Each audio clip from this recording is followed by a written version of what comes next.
Warning, Sab Nino in real life has Tourette's syndrome, which means he makes uncontrollable noises which makes it hard to speak for him. If this sounds like something that annoys you, we understand. Luckily in most videos we cut them out. Hope you enjoy the video regardless. Hello random person, Sab Nino here. I'm your host, Sab Nino of the PodCommentary, and Yes. as usual, we're joined by my co-host, Let's Fail Gaming. Hello, hello. And our special guest for this episode, Alphaprime. Hey guys, what's up? And before we get into the nitty-gritty of the episode, I just wanted to point out a comment of the last reaction, noting the warning of my Tourette syndrome.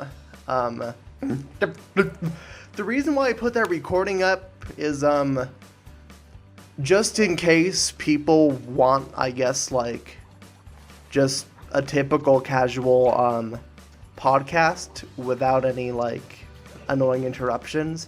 I don't know, maybe it's just kind of a self-conscious thing. I personally can't stand the sound of my Tourette's when I record these things, but I still want to do the podcasts. And I guess I'm not really that sure how people really react to it. So yeah, that's kind of the reason why I put the warning up there, so hopefully that clears that up. But anyways, today we're gonna be reviewing the only episodes out of SpongeBob season 12 so far. So yeah. I didn't know. Wait, Johnny, you kind of broke up. Johnny, your mic's off. Yeah, sorry about the technical difficulties there. Can't be helped. I guess in this case, since we kind of have different ranges of how far we are in the show, I guess we might as well explain our standpoint. I've pretty much seen every episode. What about you guys? Me personally, with it came to the series, I personally kind of stopped really following the show, the whole cult following, all that garbage. I stopped honestly watching after the second part of season 4 was released on DVD, and I haven't really seen much since then. And I was mostly watching other shows like Steven Universe, like you guys have reviewed before, and yeah, good old lesbian space robots. Yeah, no kidding. But yeah, I personally stopped really paying attention to it after the second part of season 4 was released on DVD. I remember you telling me you saw Fun Size Friends though. Yeah. I caused this, didn't I? I tempted you with the Fun Size Friends review. I am so sorry. Honestly, if you ask me, it's got nothing on these episodes that we're viewing today. Not in terms of them being bad. Not in terms of them being bad. It's just, these ones are just weird. That's pretty much season 11 in a nutshell, man. So I've heard. What about you, Johnny? As for me, I grew up with SpongeBob on Nickelodeon. I've gotten out of it completely until just about now. So, fresh take, new reaction, I suppose. And what is your thoughts of it so far? Really weird. Really weird, and also I can say possibly quite somewhat realistic. Yeah, honestly, post-sequel is very bizarre, because, with Season 9B, when Hillenburg, the late Steven Hillenburg returned, rest in peace. I was getting ready to say the same thing. He did a really good job. But, the show kind of started off was actually kind of a more slice-of-life approach. And weirdly enough, someone behind Adventure Time actually, worked on the show for a little bit. Really? He worked on some pretty good episodes, actually. Some of the best episodes of the season, actually. And which season was this? 9B. It was split up into two categories since the Sponge Out of Water was smack dab in the middle. But, so, tonally, both halves are kind of inconsistent due to, like, new writers and stuff. But yeah, I kind of thought they were going to start with the slice of life approach. And then when season 10 come around, it's kind of like a weird in-between period of 9B and 11, where it's starting to get a little wackier, but it's also a little bit mundane. I also kind of notice how, like, some concepts are kind of repeated, but... And then season 11 would just, like, let's go batshit insane. Yes, it was. Yeah, like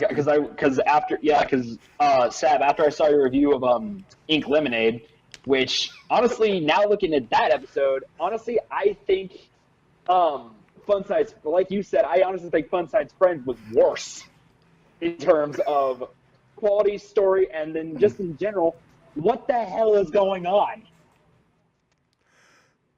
Pretty much. Although, talking on that same point with It's such a shame. Funside's Friends definitely had potential for a cute story, but it really botched it. Speaking on that, it's with Funside's Friends. We've seen SpongeBob have like little versions of himself before. If you go back to the early in the Sponge series, You Could Fly. Exactly, with the lost episode that they had, and truth be told, I remember watching when that episode first came out, and even got it on DVD the day, if I remember right, the day it came out. Because I've been collecting SpongeBob. I've been collecting SpongeBob DVDs since since I was like knee high to a grasshopper. My very first one, which I refused, even if I did sell the DVDs, the only one I would not sell because it has very sentimental meaning to it would be my first SpongeBob DVD being Sea Stories. Huh, interesting. That was actually my first DVD too. Sadly, I don't have it anymore. I still do. Lucky. Unfortunately, though, it is in the possession of my little sister back in Missouri. Oh. Yeah, but that's different. But that's a story for a different time. But yeah. Well, I'm okay then. I guess I'm. Now that we got everything like set up, telling her like a relationship with the story. I am, like, #1 fan. Take that, Patchy the Pirate. At least I would have made Truth or Square good. Nah, I'm messing. Well, like my channel I'd probably implies, ruin I am it. pretty much the noob. Hello, everybody. and I'm kind of in between the two, and I'm kind of right there smack dab in the middle of the two of you, where I've seen a lot of the show but stopped watching because I kind of lost interest because the show started going downhill. Yeah, that's kind of most fans nowadays. Heck, sometimes when I tell people the show's still running, people are kind of like, wait, it is? Separate is another feeling. I've told several of my friends up here that I've watched SpongeBob since I was a kid, and they said, "Wait, that show's still going?" It's like, yeah, it's been going for almost, and I couldn't tell them how many seasons because up until now I didn't know. And here's the thing: man, I think I had the same exact. Just wait. I think I had the same exact reaction. It's still going. Just wait until the third film, guys. Yeah. Just wait. Actually, deleted scenes are already out, despite the fact that there's no trailers, and the original plot actually sounds a lot worse. Ooh. It was originally going to be about space cats. Okay, come on. The moment you bring in alien crap like that, you are scraping. You are literally scraping. I'll send you deleted scenes afterwards. If I just showed you a single clip of the space cats, just a single still shot, you wouldn't assume it was from SpongeBob. Yeah, I assume it was like some kind of weird ass space cat meme. You can definitely see why they scrapped it. Yep. Well, here's the way I look at it. The moment you bring in anything ridiculous, like besides what was it, Bubbles the Illuminati dolphin, as you put it, Sam? Besides him. Okay, I didn't notice that, you sneaky little bastards. Ironically, I actually just watched that review again last night just because I needed to laugh. I will admit, the only movie I have seen thus far is actually Sponge Out of Water, and I've only seen, like, small clips of it. Despite the fact that I think Sponge Out of Water is pretty underrated, you need to watch the first movie. Seriously, dude. You just need to watch it. You really do. It is like the most 2000s like thing anyone needs to watch. Dude, it's like this. It's the superhero movie of SpongeBob. Let's put it right where it's at. It's the early 2000s superhero movie of SpongeBob. but no, also but no, Johnny, Invincibubble and the rest of the Spongers do not show up. Sorry, that was just a way to like be trendy since Marvel movies are very hip. Anyways, let's just start with the first episode, shall we? So, Farmer Bob? Yep, Farmer Bob. This episode is pretty much Mr. Krabs taking SpongeBob to Old Man Jenkins to work on his farm for like food ingredients, and then random shit happens. And that's the best thing I can describe it. And I totally agree. Now, with that first part you said, Sab, I have to bring up something. Yes. Why did we need yet another design for Old Man Jenkins? This is like, what, the 5th design he's had? You have a good point. Though actually, on Facebook and Instagram, they actually pointed out the issue and had people guess who the original Old Man Jenkins is. They apparently said it was this one. SpongeBob Mysteries. Yep. Okay, they actually said this design was officially Old Man Jenkins. Oh, so now they're actually tying down to one design. It's about damn time. Just saying. I have to get that off my chest. Apparently so. Well, it's just, if you want to go back. But I'm sorry. The short green old guy with the glasses will always be my favorite. You know, from... He sounds familiar. See you later, Bran Flakes. Mm-hmm. Actually, how about this for you? How about this for you guys? Old Man Jenkins is different people. Different fishes. Oh, God. Yeah, no. But honestly, for me, if I have to be honest, my favorite design from Old Man Jenkins that we ever had has got to be the one from the Sponge Who Could Fly. Because that was the one, if you notice, they ran with the longest. Not only in the Sponge Who Could Fly, which he appeared not once, not twice, but 3 times in that episode, plus the SpongeBob Lights, Camera, Pants video game, they literally ran with that design more than any other design in there, because we saw one design and never saw it again, except that one. Actually, you bring up a pretty good point. Since the episode is about farms, and in the Sponge Who Could Fly, we already had a Farmer Jenkins. Why didn't they just use that design? And is it me, or did this seem like that was the same? Is it me, or I think honestly they did make a callback to it with that farm. Because if you look at the farm that was literally like not even 5 minutes away from the Krusty Krab, it looked like the same design of the barn that they had in the Sponge Who Could Fly. So they still kind of gave that reference to it. Weirdly enough, I actually didn't notice that. Hold on, you have a good point. It seems like that what it was. I'm actually gonna give me a second. Let me see if I can look it up to be sure, because now it's got me wondering if I'm actually right on this or not. If you hear type, and to everyone watching this video, if you hear typing in the background, sorry.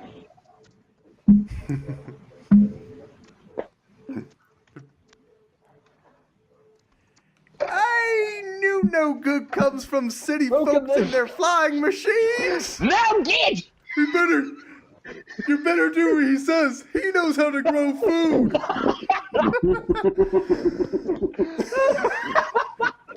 Also, another thing with Old Man Jenkins, does anybody else notice how he rarely appears outside of specials or video games? You have a good point. Actually, I think recently they've been doing a lot more in actual episodes, weirdly enough. Wow. There's actually been kind of a lack of specials recently. Yeah, I've noticed that. We had Goodbye Krabby Patty. First off, I really hate that title. They should have just went with Factory Fresh. I never saw that one. Because It's a good special. I just hate the name because the Krabby Patty isn't going anywhere. It's a frozen patty. Why did you call the title Goodbye Krabby Patty when the Krabby Patty isn't going? Because they're reinventing the Krabby Patty. Yeah, the last time Yeah, Krabs, but it's last still a time Krabby Patty. And here's the thing: last time Krabs tried to do that, it ended up making everybody sick in that episode when everyone was obsessed with the idea over SpongeBob after Gene Shalit or whatever his name was showed up. Yeah. That's got to be a metaphor for Nickelodeon, really thinking about it.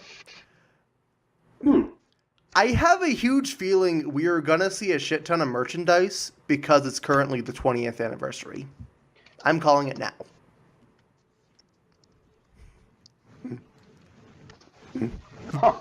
Never thought of that. Yeah, there's Goodbye Krabby Patties. Since season 10's kind of a short season, they had Feral Friends, which was 15 minutes. That one was actually pretty good. And season 11 we have Bikini Bottom. I adore that one. It's a yearly tradition now. And Goons to the Moon, which was weird. But yeah, outside of that, they don't really do that much specials. Okay, I'm gonna have to go about this a different way.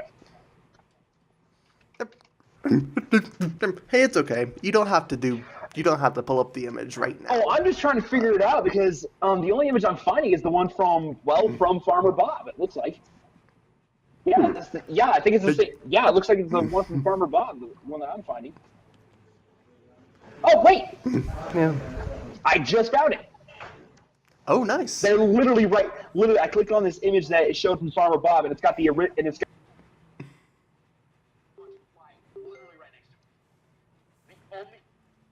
Sab? Oh, hold on. Oh, one sec.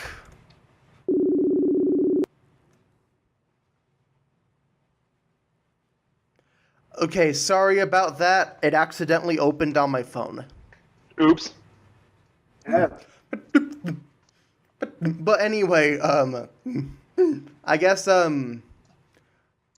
what do you guys think of Farmer Bob? Well, another thing is, again, I understand, we've seen that the show constantly denies and follows continuity. Like, Yeah, it's kind of a weird cycle. that's the truth. Another example we've got is, we've got the fact that Patrick he's still got his driver's license despite not having his boat anymore. The fast blasted 2000. Yeah, that's kind of weird. Yeah. Unfortunately, like me, he's been in too many Licenses accidents. carrying around with him. Wait, what, Brady? Who carries that many licenses around? Wait, are we still recording? Yeah, we're still recording. Okay.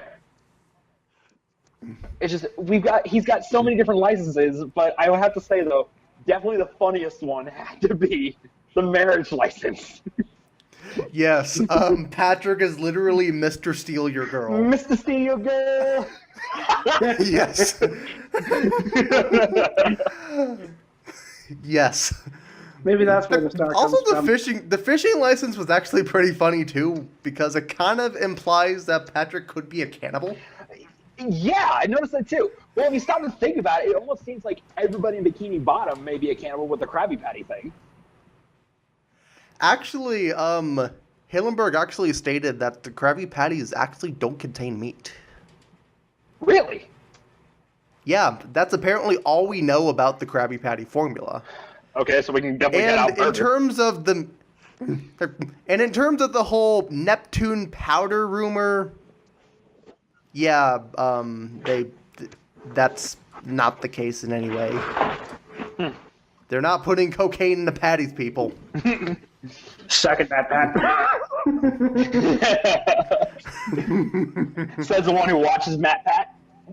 Yes. Hey, at least I can make the references. True. And let's face it, I don't think anybody here can say that we don't watch Matt Pat. Yeah. But yeah, I'm gonna be honest. I'm kind of mixed on the episode. Like honestly, watching it twice, I definitely enjoyed it by second watch than I did at first watch. Yeah, I can agree to that. But some of it is just weird to me. I don't know why. Like, for example, the whole house raising thing. The barn raising. Our house is just... The barn raising. So, our building just sentient in the SpongeBob universe now? Because, first off, Squidward's house is trying to get into Patrick's secret box. Yeah. He also talked in Growth Spout. And There's countless other examples. Let's see. Another example of that is the procrastination episode. We've seen SpongeBob's house, even despite it being a dream, it still technically counts. We've seen him talking to him, saying, "Why did you set me on fire, SpongeBob? Why did you just write your essay? Stop wasting time, blah, blah, blah, blah, blah." And then we got the building. Though, to be fair, though, that was a dream sequence, but it does count, I guess. And here's another one. We've also seen the fact that in the episode, oh God, what was that one episode's name? The Smell or something? The one where SpongeBob creates that horrifying sundae? Oh, something smells. Thank you. I knew it had smells on it. Oh, yeah. Hi, building. In that episode, we see the literal Pokedex entries of Muck and Grimer. No, I feel like that episode goes to the next episode we got to talk about this. Yeah, Johnny, wait until Filthy Muck. Yeah, wait after nitpicking. Yeah, wait till that one. That reference fits there more. If you can't, please. Also, fun fact with something smells though. See, with the DVD that I have it on, which I believe was oh God. Oh yeah, I know the glitch. I know the exact glitch you're talking about. Yeah, where it says the DVD release, SpongeBob just repeats, "I just don't get it." I don't either, and says it again. Yeah. Which it's not. I mean, it's not uncommon for DVDs to have glitches. I mean, hell, even in the Rainbow Rocks DVD, there was a whole section of the movie that just got cut out, and it wasn't supposed to be intentional. So glitches on DVDs. Oh yeah. Also, a more minor glitch in the season 1 DVD. In the episode Employee of the Month, when SpongeBob was like sneaking around, he was in the seaweed and he was like sneaking around Squidward's house. Yeah. If you listen closely, that's actually a different piece of background music than the one that airs on Nickelodeon. I'll have to check into that. Copyright, maybe? I don't know. Maybe it was like a retake. And by the way, and Sab, by the way, we still can't see you on the screen here. You can still hear me though, right? Yep. Yeah, we can still hear you. Good. Okay, that's You're good on audio, not video, though. True. But anyway, so with Farm Bob, my initial reaction is when they were driving there, it is pretty much the explanation of what farms are today. Hey, let's go over to our corner farm. And at the end of the episode, to quote our old D&D trope in a recent session, Brady, Krabs and SpongeBob and Patrick were all driving down Exposition Road. Yeah, that sounds about right. Also, with that being said, Farmer Bob, hillbilly aliens. That's all I gotta say. Hey, at least they're better than the Trench Bellies. Say again. At least they're better than the Trench Bellies. Yeah, because in season 7, there was like a Legend of Bikini Bottom thing, and they had a Trench Bellies episode. They're pretty much just redneck stereotypes. Yeah, I think honestly these ones are worse. But at least with these ones and Farmer Bob, at least they're not on screen for very long. True, I mean, and we don't have to deal with them during the entire episode. True. I mean, it is definitely it is definitely a shorter interaction, and one thing I have to admit though is when it comes to film or when it comes to like movies or TV shows, unless the show is built around them, if you have to put in aliens just to drag in the audience attention, then you have really scraped the bottom of the barrel. You have a good point. None of the episode has anything to do with aliens. Exactly, and then it turns out that but you can tell with the aliens, you can tell with the whole alien thing, they shoehorned that in because of Patrick's crazy tractor driving. Good point. It's actually almost like the gorilla thing from I Had an Accident. Mm-hmm. At least with that one, it's so batshit insane you just accept it. True.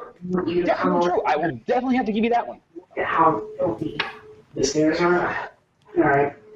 Let's see. And another thing is, are jellyfish... I didn't realize that jellyfish can be multiple different animals.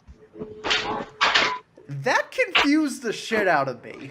I mean, it's like, because we've seen multiple different species of jellyfish. We've seen we've seen four stinger ones. We've seen no name being the blue jellyfish. We've seen the two-fisted jumper, the yodeler one, whatever the hell that was. The golden something singer, king jellyfish, queen jellyfish. Even though the queen jellyfish was a fake because of that was a whole other episode in general. Yeah, red jelly, blue jelly, red, one jelly, two jelly, red jelly, blue jelly. You took it. You beat me to it. Let's get right back to Dr. Seuss favorites too. But yeah, There are as but many anyway, jellyfish in SpongeBob as there are ghosts in Luigi's Mansion. But like, the one thing I realize is that when people try to humanize SpongeBob in fan art, they usually try depicting jellyfish as bees. But it turns out now that's actually debunked, considering that jelly bees exist for some reason. And jelly cows.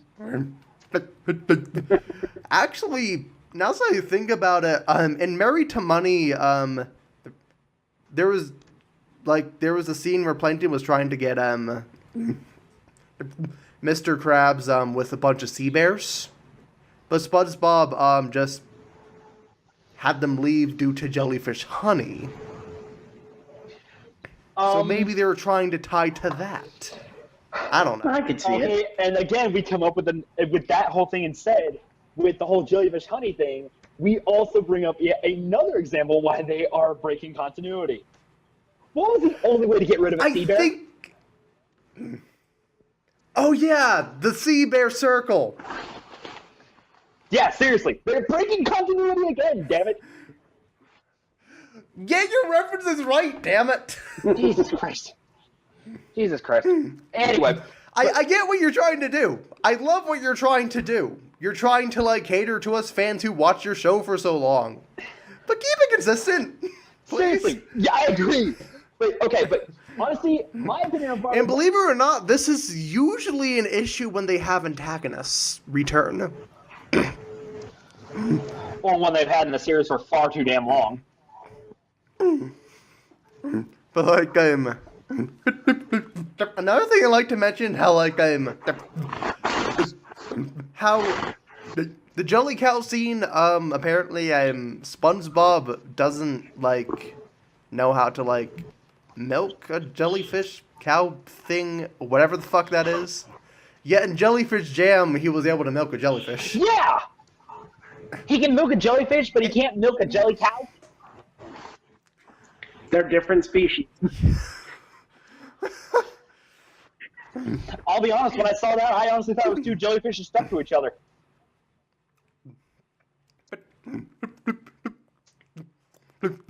Also, what did you think of the barn raising scene? Just... Oh, it's a cute little barn. Oh, that's a big barn. They invented a new fetish. Don't forget, nails for toughness. Yes. Also, there was a scene where Patrick was like feeding the barn milk, and it was actually nails. Yeah, he's drinking. He's drinking nails without any milk. Right this way, sir. Sorry to keep you waiting. Two references too. Yeah. Also, another joke I really love, I actually quote this. It's actually pretty dang quotable, almost comparable to the first 3 seasons, in my opinion. Certified idiots. Yeah!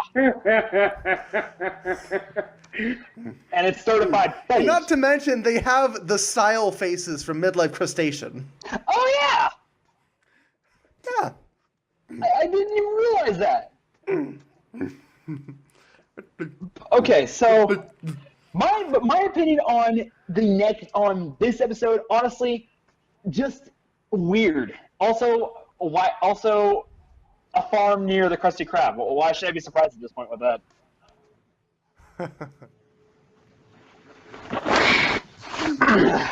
But yeah, honestly, for the barn raising scene, I was kind of inflicted because, like, on one hand, it was kind of cute.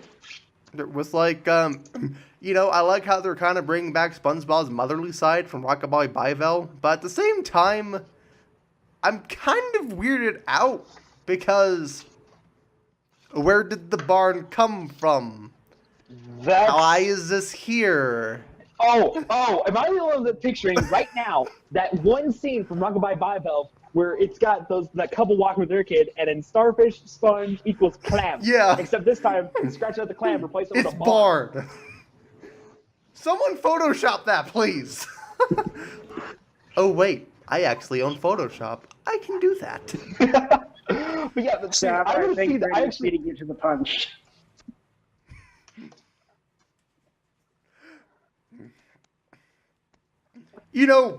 It's not like SpongeBob and Patrick can just have anal sex and conceive a barn. But anyway. Okay, so we went there. I regret all life choices now. But, like. I regret all life choices now.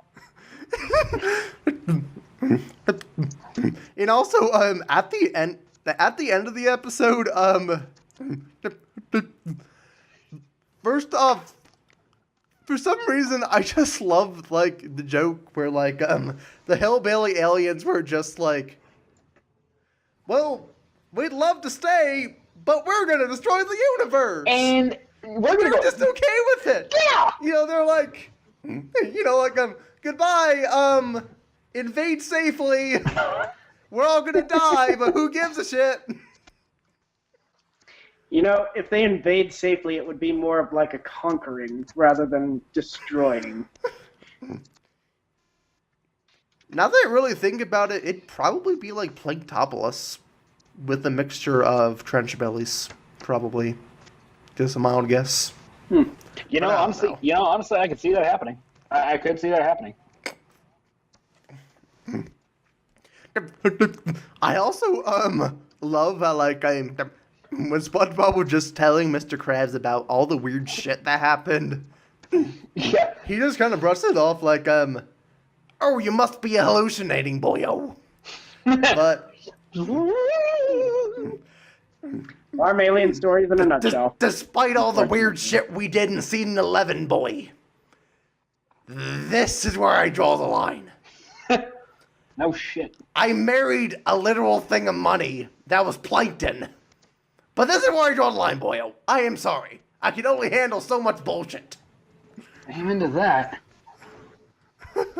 So, I guess you guys have any extra thoughts? Honestly, honestly with this, I have legitimately got nothing. What about you, Johnny? No, I'm good. Yeah, because I got nothing. Though I will salute Nickelodeon for this nice reference to Close Encounters with the Third Kind. I never even noticed that, but truth be told, I guess I wouldn't have noticed it because I've never actually seen that. I've never actually seen that movie. Same. So I wouldn't have known that was supposed to be Close Encounters.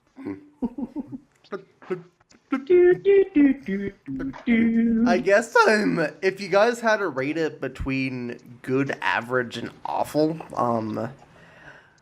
I guess how would you rate it? Is weird an option? Sure. Yes, let's stick it right between average and awful. Because that's where I would put it. Weird. We don't know how to feel about it. We're sorry, guys. We're not Pie Guy Rules. We don't know how to do a central good Met and Scumbob rating yet. Ain't that the truth? Wait until he makes a video on it. He's already at season 10. Season 11 already concluded, so I don't know. Anyways, obscure references aside, please subscribe to Pie Guy. He's a good YouTuber. The Nitwitting. Patrick joined the Club for Idiots. Hello. Where to begin? Please. It's exactly like a code. First off, I'd want to point out that this is very similar to Salsa and Basilcus. Because in that episode, Plankton creates an idiot sauce to make everyone in Bikini Bottom, quote-unquote, dumb as Patrick, even though they're actually dumber than Patrick. Yeah, what's up with that? For some reason, they're saying he's dumb as Patrick, even though they're dumber. They should have just said dumber than Patrick instead of dumb as Patrick. I really couldn't get over that in the episode. The episode was pretty bad anyway. But yeah, the Nitwitting is kind of similar to that, but I definitely had a little bit more enjoyment with this one. Though, just like with Farmer Bob, I have conflicting feelings. I can't say I blame you because I'm like right up there with you. Also, first off, no one's gonna get this unless you've watched season 10, but the starfish with like the ice cream cone on his torso, he was actually in season 10 as the ice cream king in Patrick's coupon. And Patrick had to show him how worthy he was to like get a like free ice cream, I guess. Okay. By proving his dumbness, I guess. And fun fact, he's actually voiced by Uncle Grandpa. No way! Yeah, he's actually voiced by Uncle Grandpa. That's news. Honestly, I think it's one of the most well-fit casting decisions on the show. Because, like, whenever I heard Uncle Grandpa, all I could think of was Patrick. And having him be voiced by another starfish, it almost felt intentional. It works out. So very well. So honestly, it was pretty cool to have him return. Personally, I thought he was pretty cool. But also, did any of you guys notice that the weird like long eel guy from Walking Small was just a part of it? Yeah, I noticed that too. It was like, wow, I didn't think that they brought him back. That's like one of those obscure characters you never expect to bring back, that you never expect anybody to bring back, ever. Now bring back that one eel. We gotta bring back that one eel now. Yes, I agree. From your shoes untied. Yes! Sadly, I am only an eel.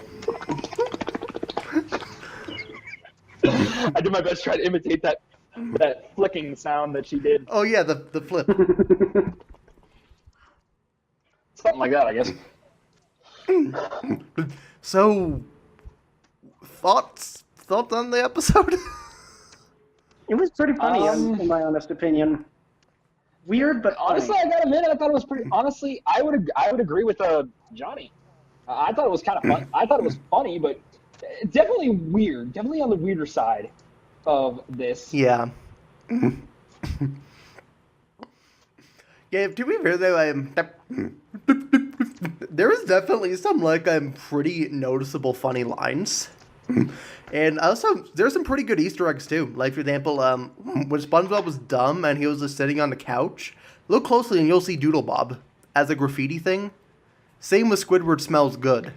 Okay, I did not notice. I did not notice. I'll have to look at that. I'll have to look at that. And also, the one thing I'd like to notice in terms of like the visual representation of the episode, season 11 got a lot of flack for how over the top the animation was. And honestly, you know, I didn't mind the over the top animation, though I did feel like at some points they could have calmed it down a little bit. But I think in season 12 so far, I think they blended the wackiness and the on model perfectly. Like, it's not too on model, but not too, like, wacky and in your face either. I would agree. Even though it's still more on the wacky side. Well, Which, yeah. personally, I don't really mind. Well, if you think about it, that's like SpongeBob. That's just like SpongeBob in a nutshell. Pretty much.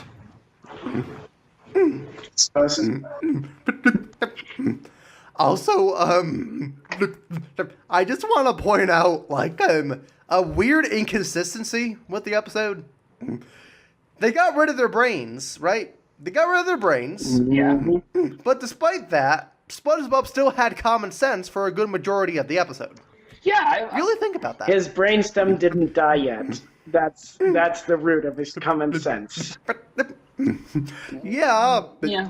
but he still lost his brain. And not to mention, in previous episodes, like, for example, the recent example I can think of is Bucket Sweet Bucket. There's a scene where SpongeBob's brain was, like, out of his pipe, and he couldn't even speak fluent sentences. I guess just, like, concussions on the show is context sensitive. Since, like, in terms of the whole hitting your head on stuff thing, you know, some episodes you lose your memory, some episodes you just become a baby and show off your weird baby fetishes, like in Squid Baby. That was a weird one. But, though honestly, I felt kind of odd. I felt a little uncomfortable with SpongeBob's design at first. When he just became full-on dumb with, like, the weird eyes and the teeth. I would definitely agree because I didn't know what the hell I was. I'm like, well, what are you supposed to make of that? Exactly. So, I did like the part where, like, he was talking to a little girl, talking to, like, this woman, and it's like, can you help me? I'm a little girl who needs help. Aren't I pretty? Oh, God, he's so disturbing. I am so sorry. I just loved how, like, weird and out there that was. But I can definitely see people being uncomfortable by that. Yeah, so can I. Same.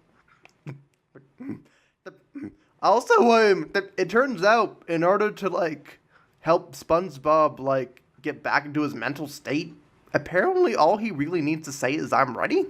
Because, I mean, Mimic Madness, SpongeBob actually had an identity crisis.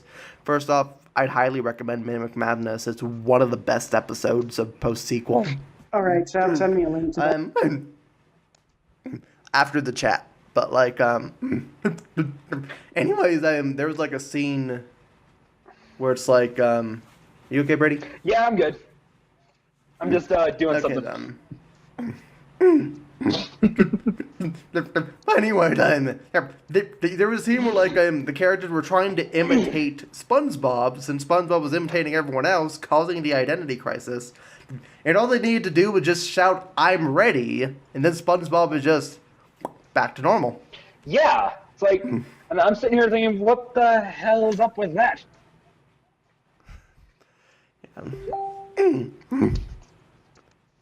Hey, Johnny, you're breaking up again. Back from technical difficulties. Beep. As I was trying to say, if the audio didn't catch it, I'm ready is SpongeBob's reboot phrase. Pretty much. Yeah, I agree. And this entire time, we thought it was just a catchphase. Yeah, no, apparently now it's got a lot more. Unlike when he, from an episode that I've heard about that actually spawned a meme. It was this. I think they called it the chicken face SpongeBob meme or something. Oh yeah, believe it or not, that episode was actually pretty bad. But at least I got the memes. Well, send me the link all the same. I've never seen the episode. I've heard about it because last semester here at my college, we had to research a meme. Well, one girl in my class was researched the chicken face SpongeBob meme and how it came about. That's so I laughed my ass off because I thought it was funny, and that face, that face, it's like what? I need that. To describe my feelings on that, I need that one meme that's like a dog just sitting in a fire. It's like, but this is fine. I'm fine. This is fine. I'm fine. Everything's fine. Sab doing the chicken over there. Huh? Commenting for the audience here. Anyway. But anyways, Fun fact, that's actually Tom Kenny's favorite SpongeBob meme. Well, I can't say I blame him. I mean, it's funnier than hell. Yeah. But yeah, weirdly enough, there's not really much to say about Nitwitting. Like, there was like weird like spit thing, the jar. Also, fun fact, that weird purple background thing was actually done by a Ren and Stimpy background artist. Note to self, almost any episode with an initiation sequence must have that weird initiation sequence. Hey, at least it's better than the episode Suction Cup Symphony.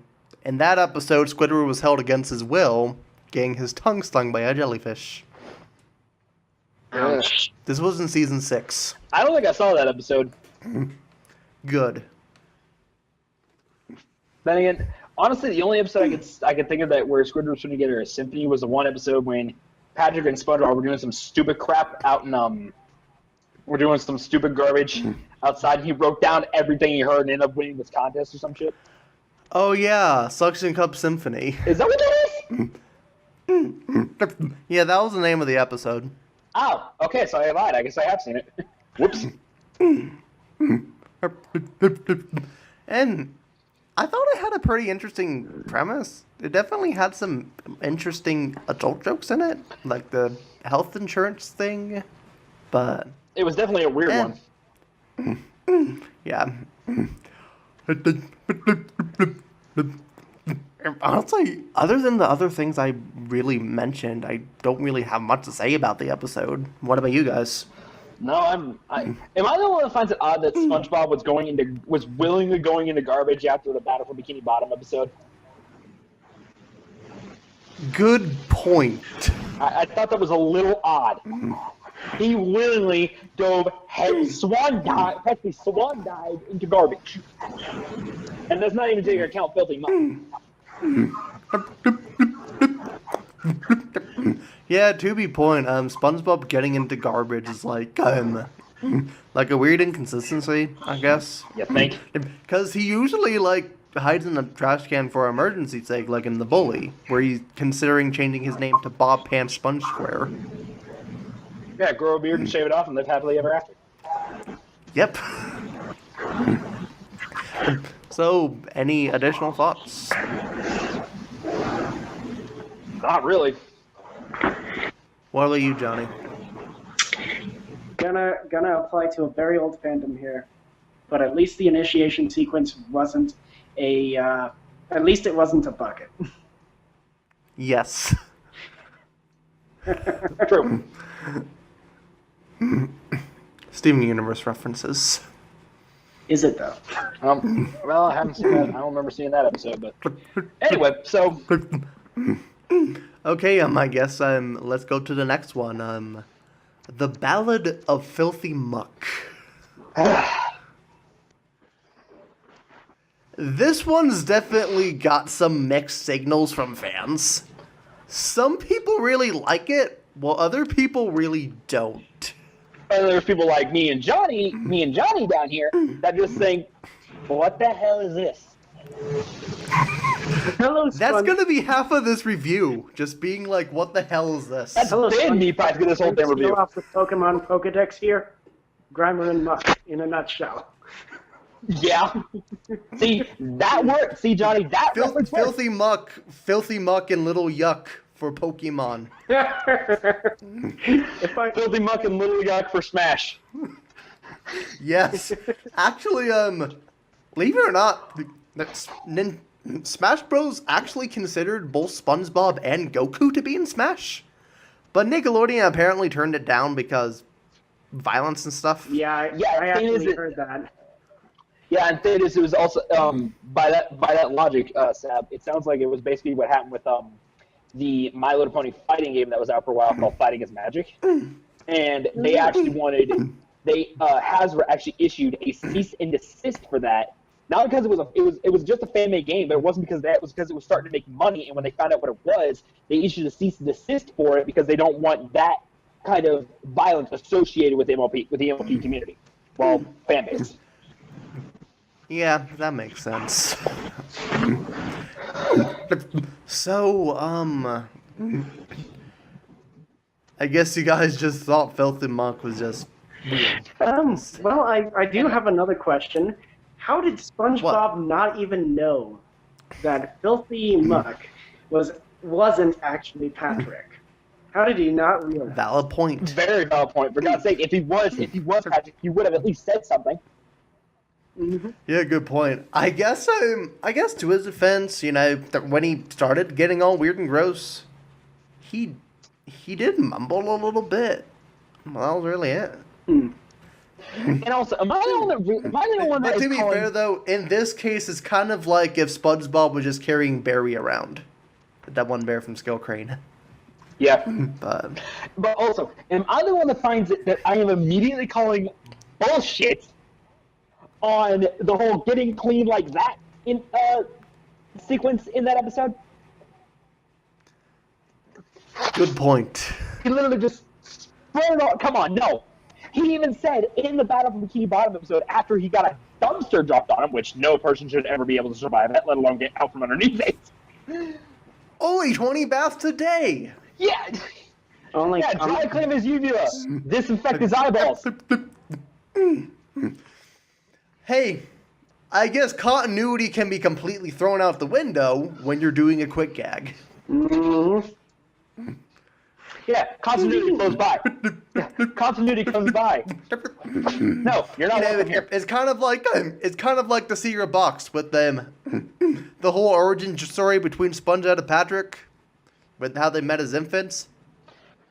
But apparently, according to It's a Wonderful Sponge, no, they met at Camp Coral. Okay, now that's another thing they're scraping the bottom of the barrel for, is meet your best friend at a camp and then later moving next to each other. Moving in the same neighborhood. I could actually wager it could possibly be like me and Robert. Honestly, I will give him credit, though. I have always wanted to know how SpongeBob and Patrick technically met. Yes, I mean, we've got... I always wanted to see their just, Sorry, you go ahead, Seb. However, if Sandy's in it, I'm not going to consider this canon. At all. I'm going to judge it as its own separate thing. Mm-hmm.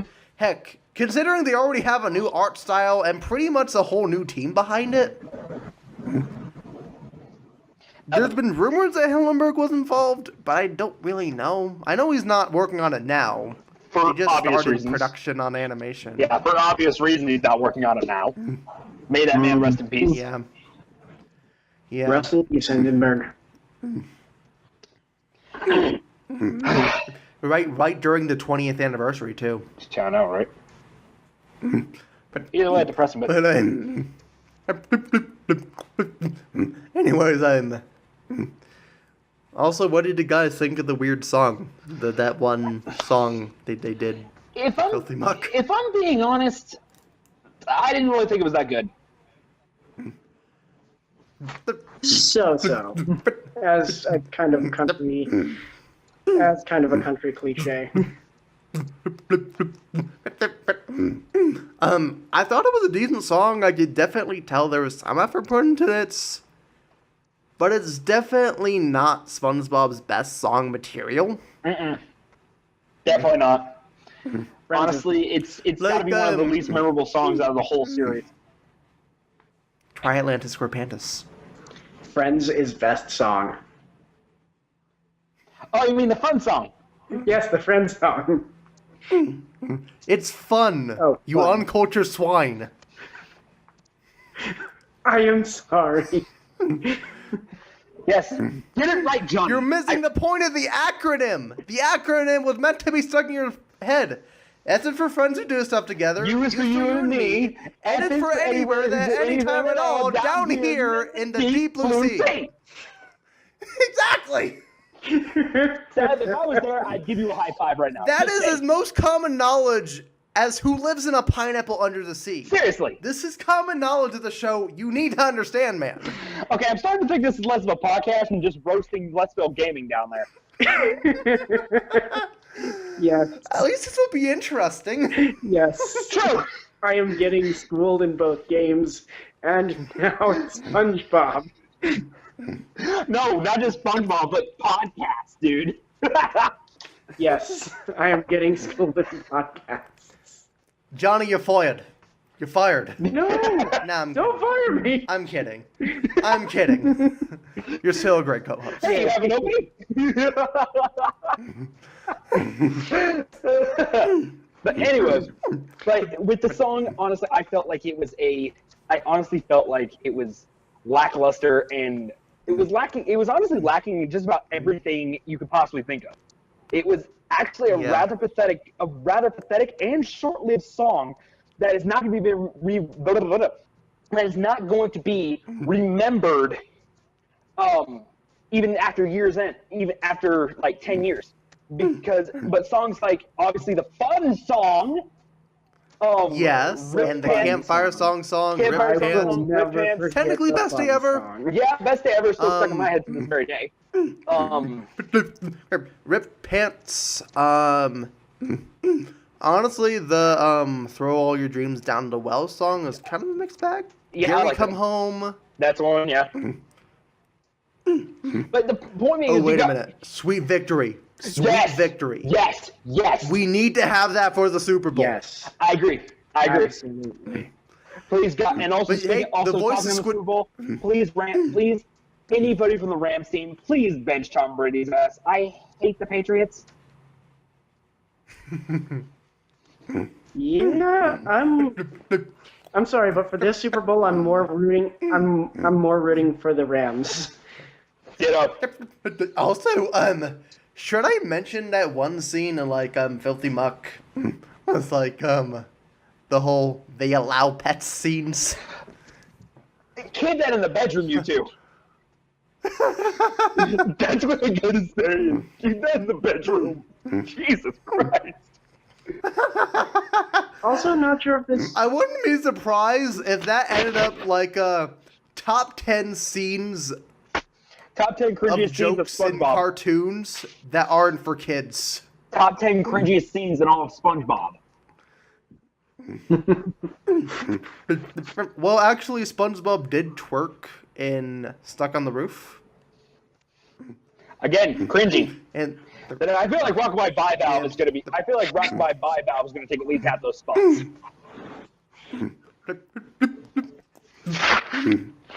yeah. Also, Neptune did have an iPhone in one scene, but it was just kind of a quick gag. He was just texting. Ugh. That was really it. It was mostly just to bring the plot forward. Because, like, in Neptune's Trident, I didn't really like that episode, but a lot of people do. But, like, there was a thing with, like, Neptune was texting on the golden iPhone. I can't say I remember that. SpongeBob comes up next to him, distracted with a comic book. He flips his SpongeBob flips his spatula and confuses Neptune's Trident with his trident, with Neptune's trident, and then the plot begins. See, honestly, I've never seen that episode, so I wouldn't know. The only one I know with Neptune even near the name is Neptune's spatula. Yeah. Also, on that one small issue, going back, like what I said with Old Man Jenkins, why do we have 3 different designs for King Neptune? Technically 2, but yeah, good point. Though actually, someone actually pointed out a pretty interesting fan theory. Some people think that the Neptune we know in the show is a much younger King Neptune, and the one in the movie is an older one. Actually, that fan theory actually makes a lot of sense. But But like we said, with Filthy Muck, honestly, I felt like it was easily, so far, honestly, for me personally, I'm going to put it right out there. I honestly had to rate it as one of the worst episodes in season 12 by far, and it's only 4 episodes in.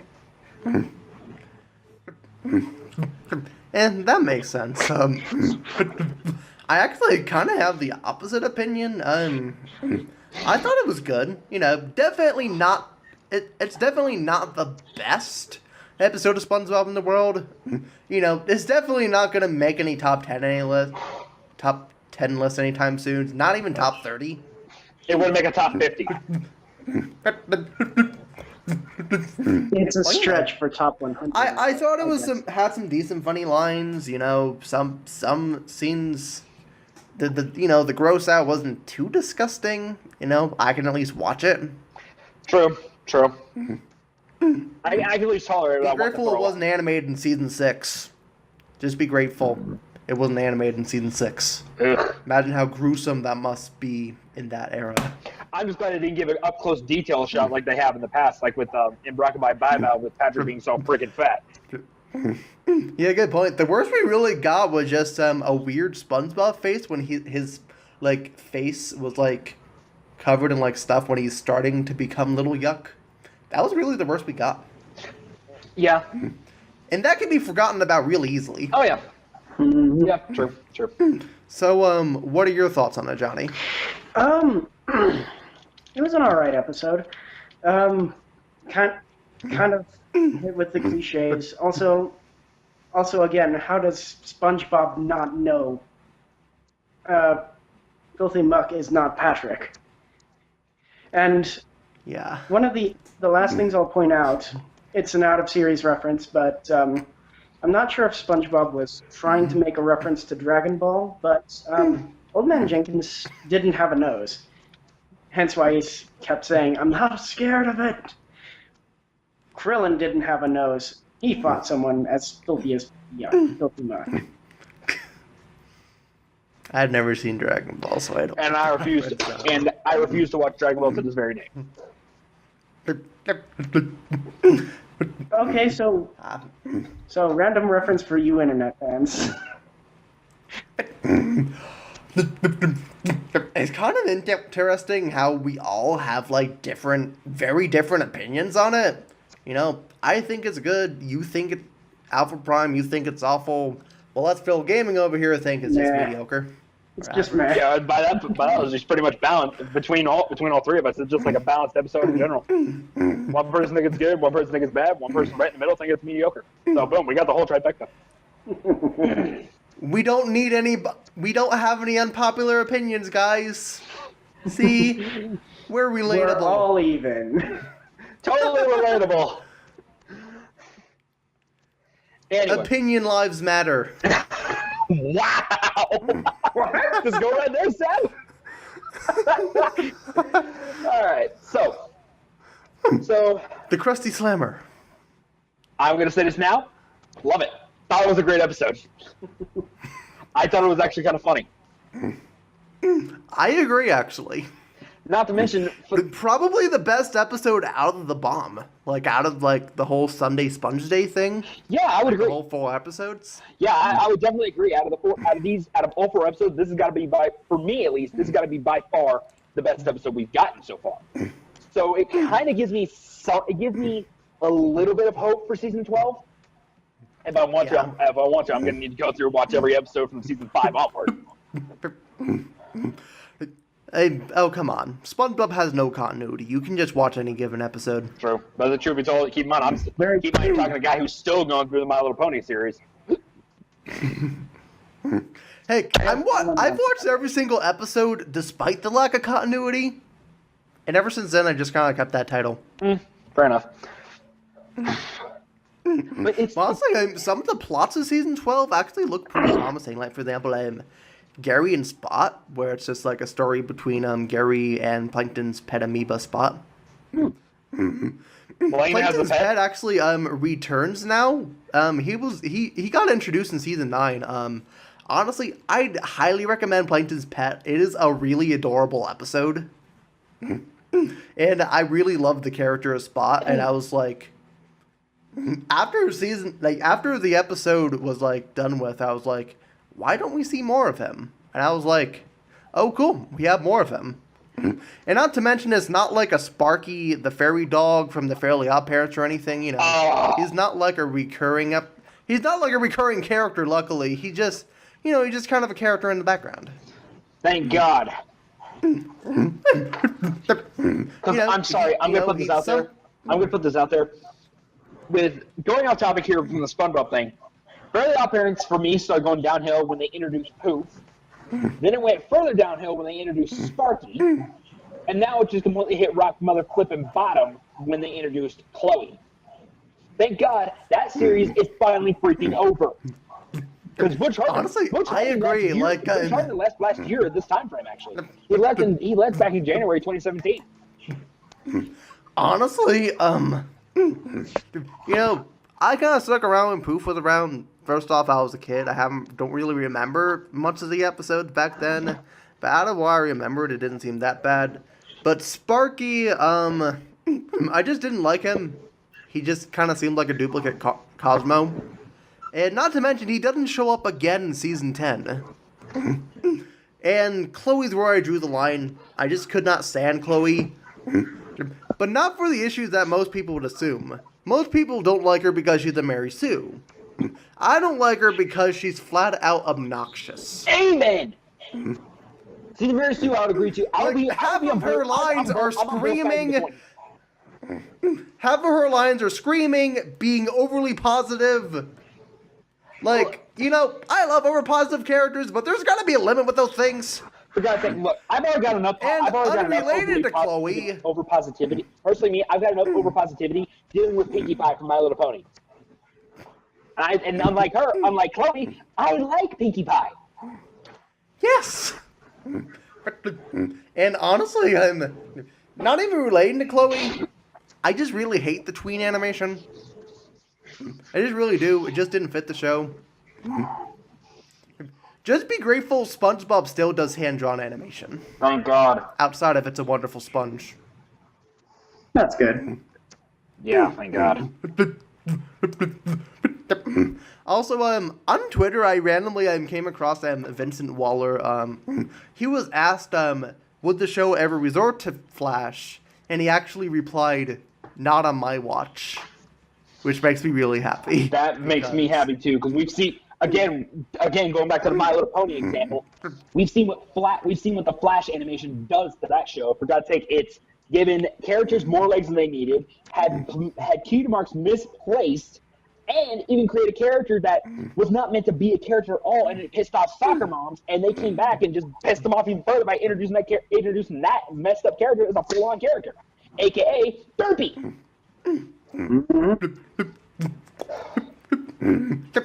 Honestly, I thought My Little Pony Friendship and Magic was always Flash animated. It is. That's how I remembered it. It is.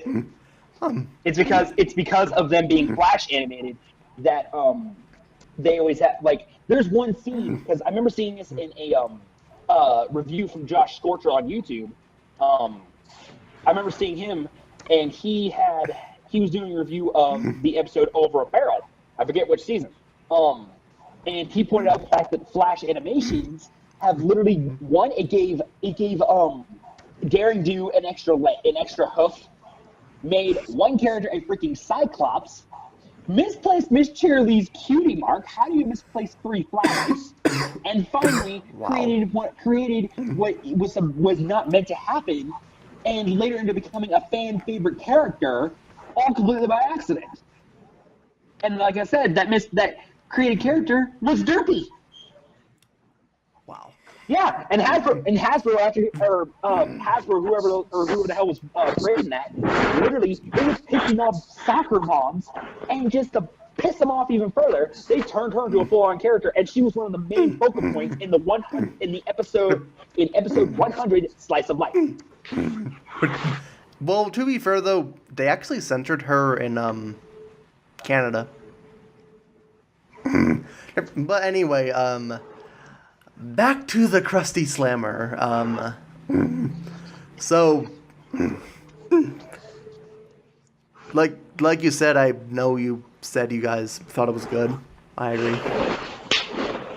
Plus, let's face it, honestly, one thing I had to say that I found utter freaking adorable was the tattoo. Yes. Oh yeah, tattoo. the one thing where like SpongeBob and like the robber were like hugging. That was Come on, that was I like adorable. that scene too. That was very fun. Although Krabs, I will have to admit though, given the fact of all the crap he put Plankton through when he was there before Plankton got released, I have to admit that it was actually really hilarious when at the end of the episode we see him get his comeuppance. Although at least, or could Plankton at least have some humility and give Krabs a bigger cage? Come on, at least give him that. It looks like a Krabs sushi roll in that thing. It looks like a freaking sushi roll. Honestly, the animation of the last bit actually was kind of gross to look at, but at the same time, I do like the ending. Yeah, it was still funny. Although seeing a fully armored up Krusty Krab, that was insane. I didn't know the Krusty Krab could get that fully armored. I mean, we've seen it go fully armored in the past, but not like prison level. It kind of reminds me of the episode. It actually kind of reminds me of the episode Krabs a la Mode, where the Krusty Krab was just an icy wonderland. Mm-hmm. It's kind of like that episode, just replace ice with cop cliches. Yeah. Although SpongeBob is doing what he was actually giving the prisoners some hospitality. Yeah. And then Krabs kicked them out. Yeah. Not to mention though, season 11 actually did a cop episode too. It was called Call the Cops, and it's pretty much where Plankton goes to jail. They take the formula with it as like evidence. You know when like when you like empty your pockets at like in a prison or a jail. Yeah, they just kind of keep it. It's like evidence or something else. The evidence. Yeah, the formula was one of those things, and SpongeBob and Mr. Krabs just pretended to be cops to try to get back. That's actually was a pretty good cop parody, in my opinion. Yeah, not many shows can pull it off good. And honestly, I think all the good positive things about Call the Cops actually apply to the Krusty Slammer, except on steroids. I actually prefer this over Call the Cops. I mean, I'll check that episode out because the only few episodes I can remember where the cops getting involved are the one where is Mrs. Buff gets arrested. Okay, make that. Okay, there's that one. It's not the one where she goes to jail and she's excited to be away from SpongeBob. Yeah. Okay, just want to be sure. Then you've got, all right, put the money in the bag. Put it on. Wait, hang on. Wait, hang on.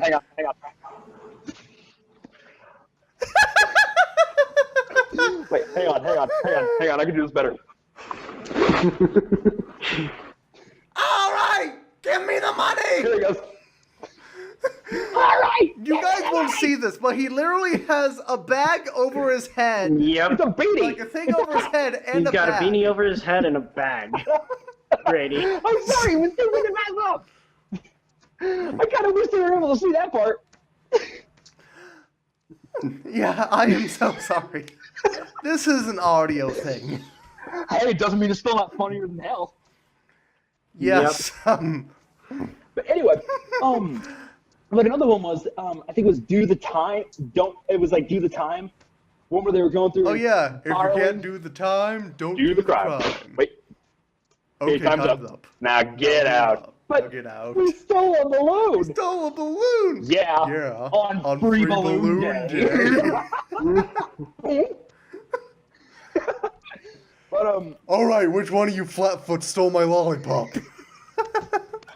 And then there was also the episode where it was post. I think it was post movie, the first movie. It was post movie. Yeah.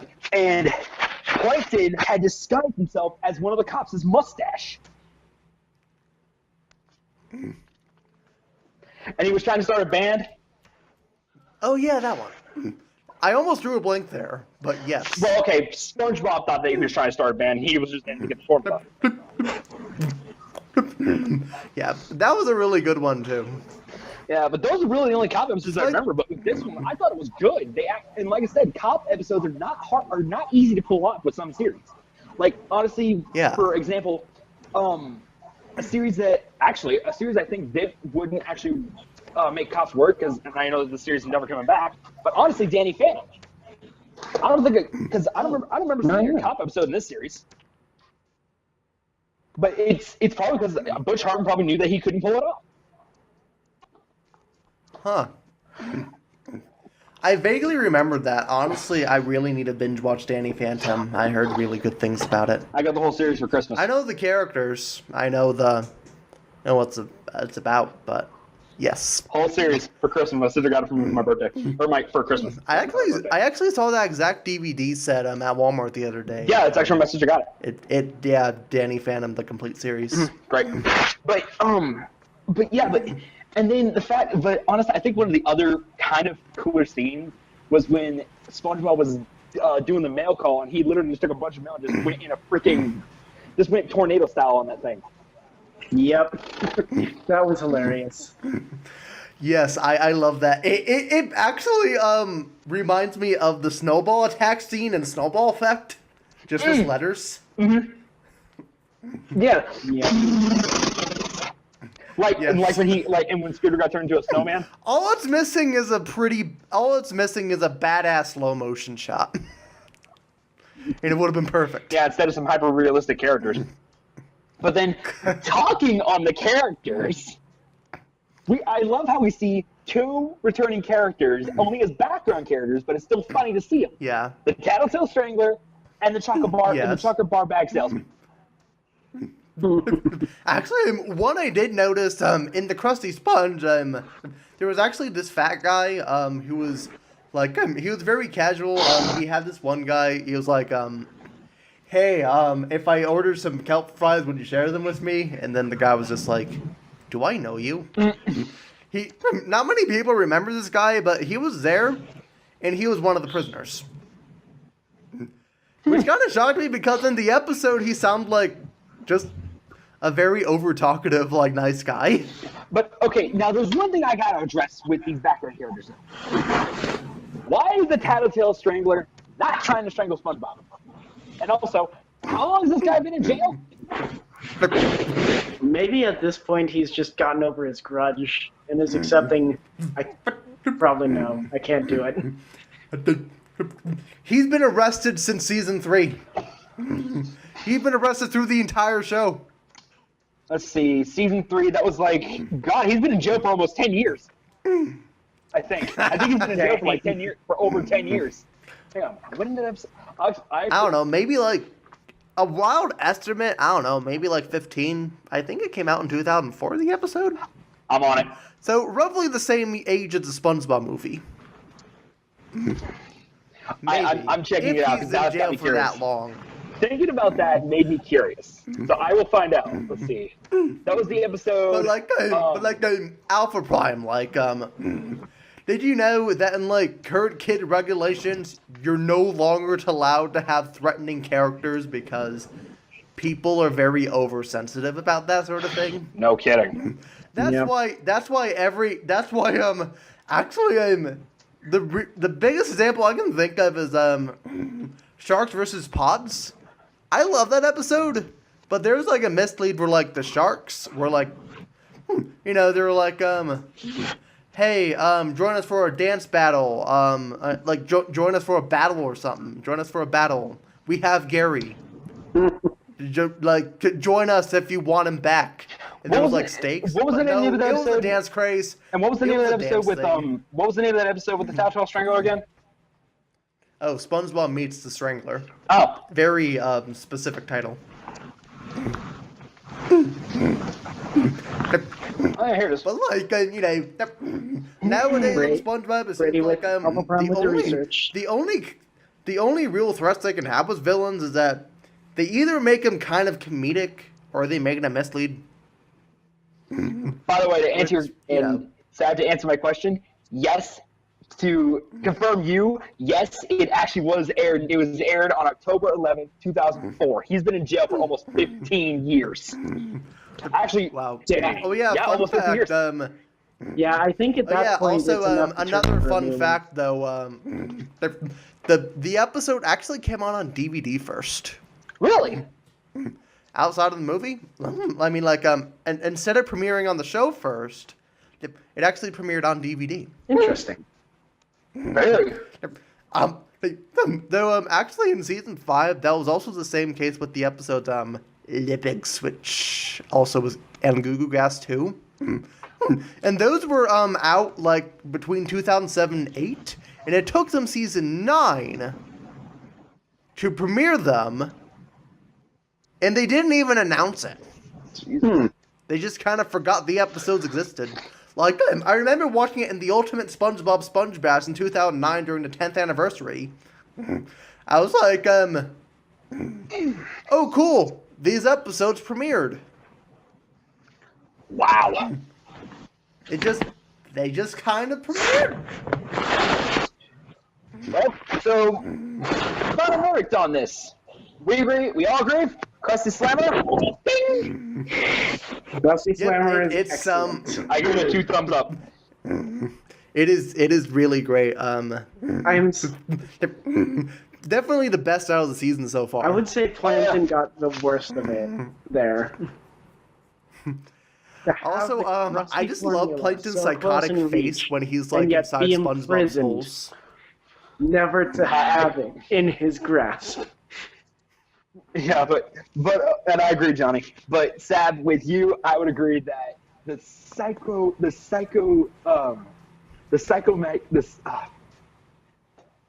psychotic torment that he had when inside of SpongeBob's holes. Oh my God! But here's the thing: SpongeBob's full of holes. Why did he just get out? Good point. And also, You have a good point. and also, another thing I have to bring up: where is his brain? Non-existent. I don't fucking know. It's at the check-in station from the previous episode. But anyway, but here's the thing, though: is Sponge anatomy. What's that? here's the thing. Why is it? Actually, wait a minute. I just realized. Yes? What's up? For once, SpongeBob's anatomy is actually accurate to a sea sponge's. In real life, they actually don't have any organs.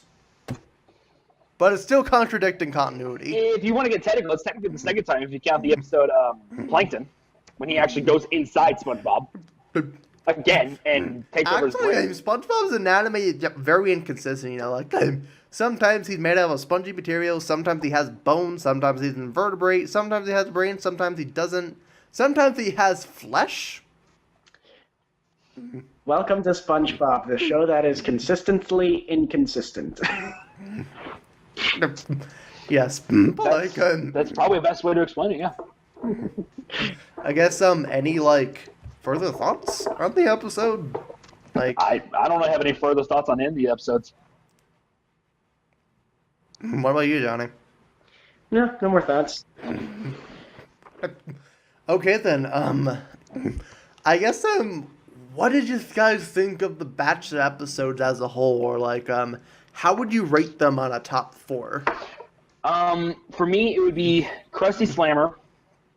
Honestly, I'm not gonna lie, Farmer Bob, the Nitwitting, and Bout of Filthy Muck. From best to worst, in my opinion. Yeah. Wait, could you run through the list again? I apologize. Sure, no problem. No problem. It was for me. It was Krusty Slammer, Farmer Bob, the Nitwitting, and Ballad of Filthy Muck. For me, my top 4 would be the Nitwitting, the Krusty Slammer, the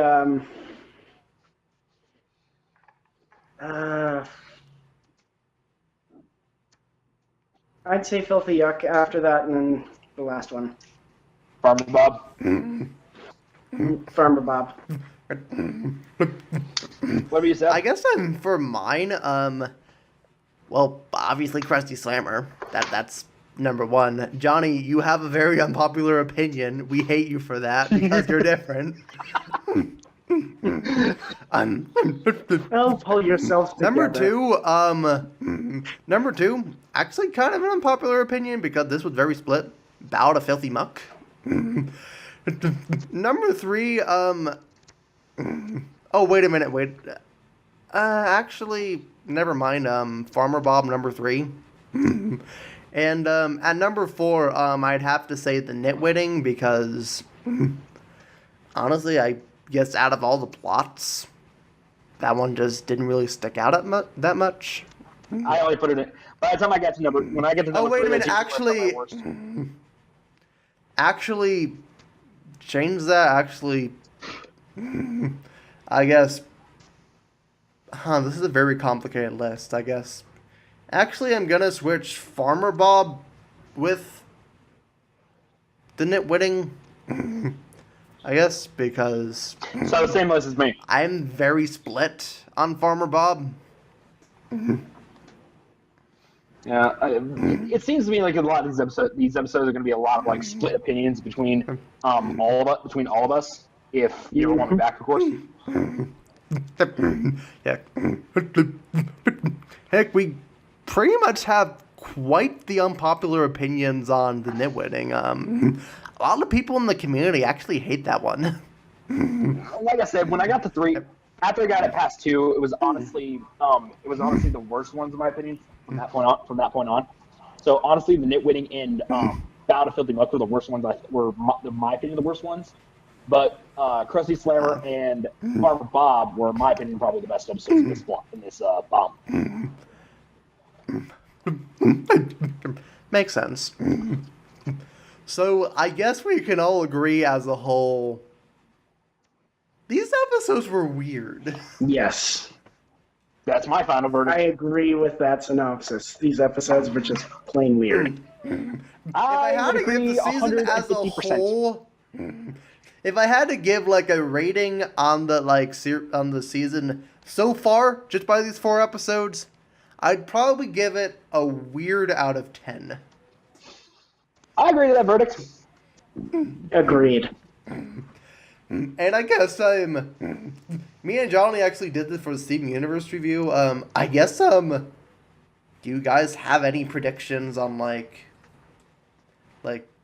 the quality of the show afterwards? I guess since this isn't a story-heavy show, sadly there's not really that much theories we can come up with. There really isn't. True. Just gonna randomly predict stuff. There's going to be a Sandy episode. There's going to be one with Squidward as the main. Yeah, and Krabs already got his out of the way early. Yep. Yeah. Because Krusty Slammer was a pretty Mr. Krabs heavy episode. Yeah. So he's. Oh, actually, just stop thinking about it. He had 2 episodes that. Well, no, not. Oh, no, just one. Scratch that. Yeah.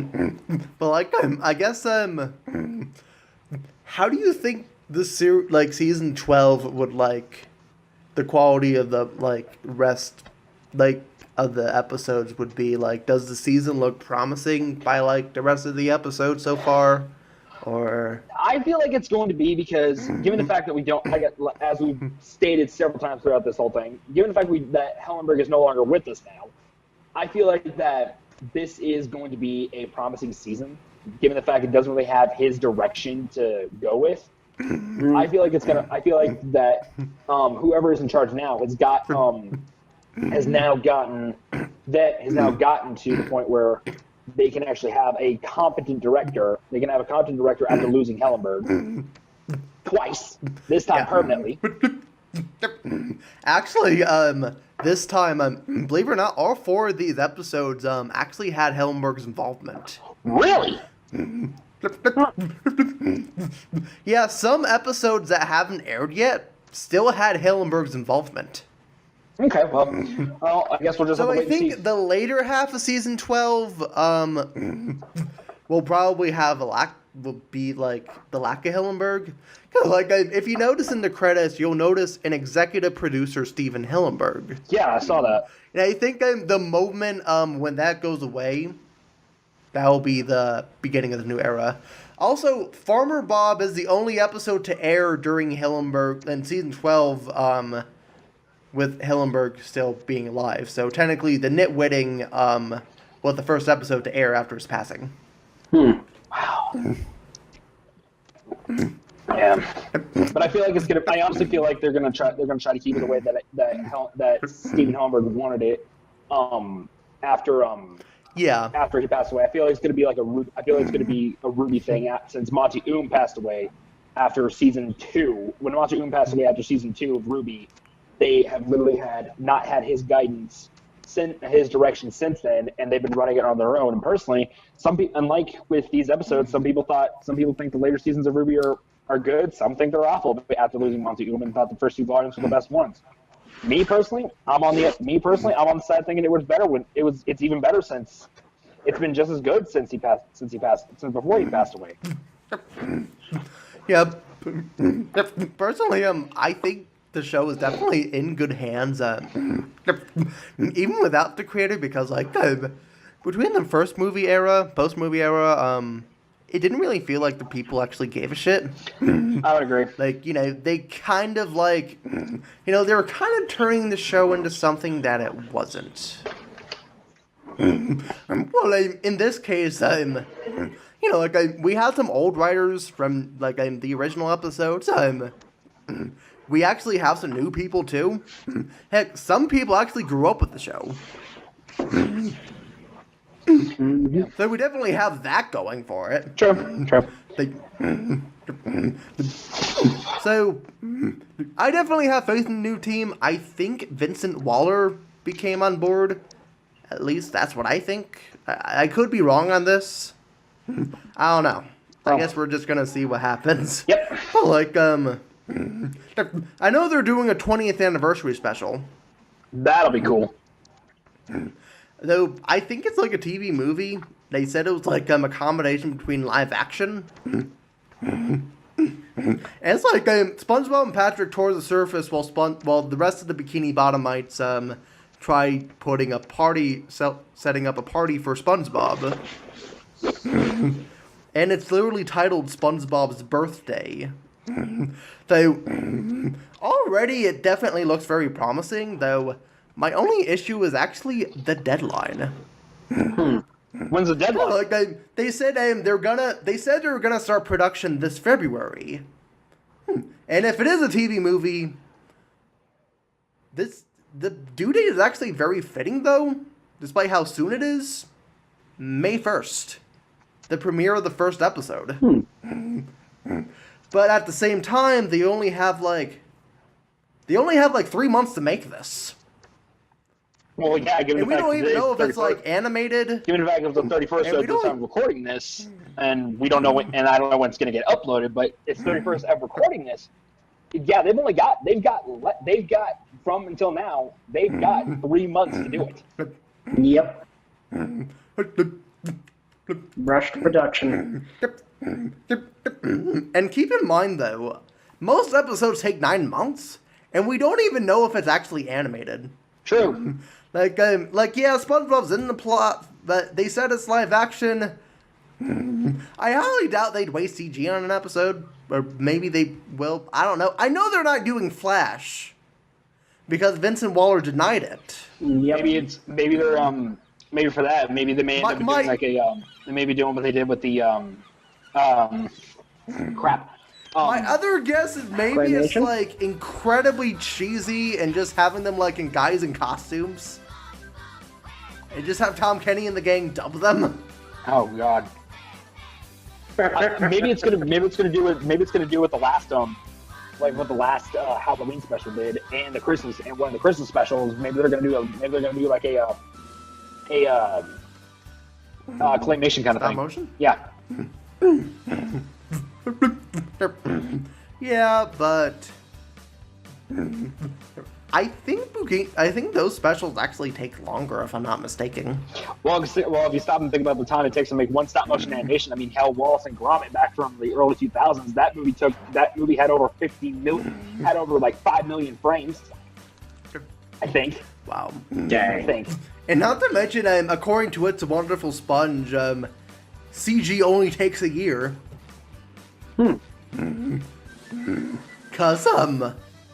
Cause they literally just started production this month on the animation. Damn. They just started. Damn. Hello. All right, I do think we probably should wrap this up though, because I've got something else I got to be going down. I got going on downstairs. Yeah, I agree. We kind of rambled a bit. I guess thank you guys for watching this. I hope this appeals to a lot more audiences since not everyone watches Steven Universe. But I guess subscribe to me, Let's Fill Gaming and Alphaprime. Check out our collab. Unlike Bikini Bottom, that was a great video. Buy Redbubble merch. Follow us on social medias. Link to my social medias in the description, like most videos. And eat some mochi, watch cartoons, and drink some boba. Hasta la vista. See you guys later. This has been Let's Fail Gaming. Let's fail again another day.